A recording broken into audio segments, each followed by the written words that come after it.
அனைவருக்கும் வணக்கம். இன்றைக்கு நம்ம எடுத்துக்கொண்டுள்ள தலைப்பு கணவன் மனைவி வசியம்.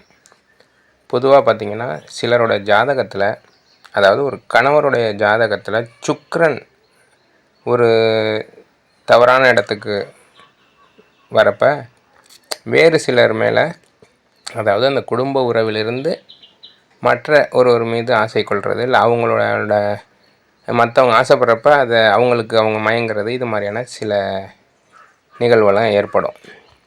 அப்போ சிலர் அதுலேருந்து தப்பிச்சு வருவாங்க. ஒரு சில இதில் சில பேர் ரொம்ப அதுலேருந்து மீண்டு வர முடியாமல் இருந்துக்கிட்டு குடும்பத்தில் ரொம்ப சண்டை சச்சரவு வரும். இப்படி ஒரு இது இருக்குது. சிலருக்கு தன்னோட ஜனன ஜாதகத்திலேயே இது போன்ற குற்றங்கள் இருக்கும்.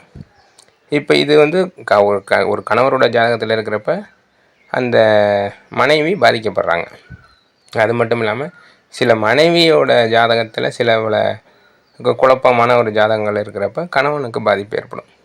இப்படி 2 பேருக்கும் இருக்கிறப்ப நம்ம சாஸ்திரத்தில் இந்த திருமணத்தில் அவங்க நம்மளோட இருக்கணும், நம்ம சொல்கிறத கேட்டு வாழணும் அப்படிங்கிறதுக்கு நம்ம திருமண சடங்குகள்லேயே சில விஷயங்கள் செய்வோம். அதை நம்ம ஒரு தாந்திரிக பரிகாரமாக இதை செய்கிறப்ப அவங்க திருப்பி நம்மக்கிட்ட ஒரு அந்யோன்யமாக இருக்கிறதுக்கு, நம்ம சொல் பேச்சு கேட்டுக்கிட்டு நம்மளையே பின்தொடர்கிற மாதிரி ஒரு சின்ன பரிகாரம், ரொம்ப பயனளிக்கக்கூடியது. பொதுவாக கல்யாண வீட்டுக்கு போனோம்னா அந்த முந்திய முடிஞ்சு வைக்கிறத பார்த்துருப்போம். மாப்பிள்ளையோட வேட்டியோட ஒரு முனையும் முந்தானையும் எடுத்து முடிஞ்சு விட்டுருப்பாங்க. அதை வச்சு தான் நம்ம அக்னி வேலாம் வருவோம். அதே மாதிரி இப்போ ஒரு கணவரோ மனைவி இவங்க யாரோ ஒருத்தங்களை மன வேறுபாடு பிரிஞ்சிருக்கிறாங்க, வேறு ஒரு இடத்துல அன்பு காட்டுறாங்க அப்படிங்கிறப்ப அந்த உண்மையான கணவன் மனைவி என்ன செய்யணும்னா, அவங்களோட அந்த உடுத்தக்கூடிய ஒரு ஆடை அதை எடுத்து, அது போலவே ஒரு புடவை எடுத்து அதில் அந்த முந்தியை முடிஞ்சு சாமியை வேண்டி உங்கள் பீரோக்குள்ளே அதை எப்பவும் பிரிக்காத அளவுக்கு ஒரு இடத்துல வச்சுருங்க. அதே மாதிரி முடிஞ்சால் கிடச்சிச்சின்னா யாரோ அவங்களுடைய காலடி மண் இருந்தால் கூட அந்த முந்தானையில் முடிஞ்சு அதில் அந்த அவங்களோட ட்ரெஸ்ஸை முடிஞ்சு வைக்கலாம். அது இன்னும் சிறப்பாக இருக்கும்.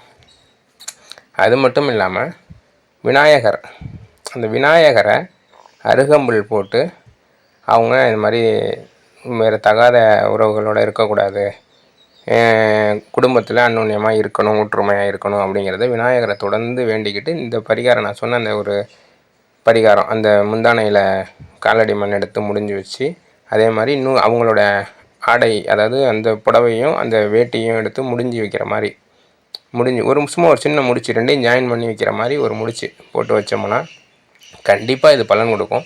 2 பேரும் உடுத்தின துணியாக இருக்கணும், புதுசாக இருக்கக்கூடாது. 2 பேரும் பயன்படுத்தினதாக இருக்கும். செஞ்சு பாருங்கள், நல்லா பயனளிக்கும். நன்றி, வணக்கம்.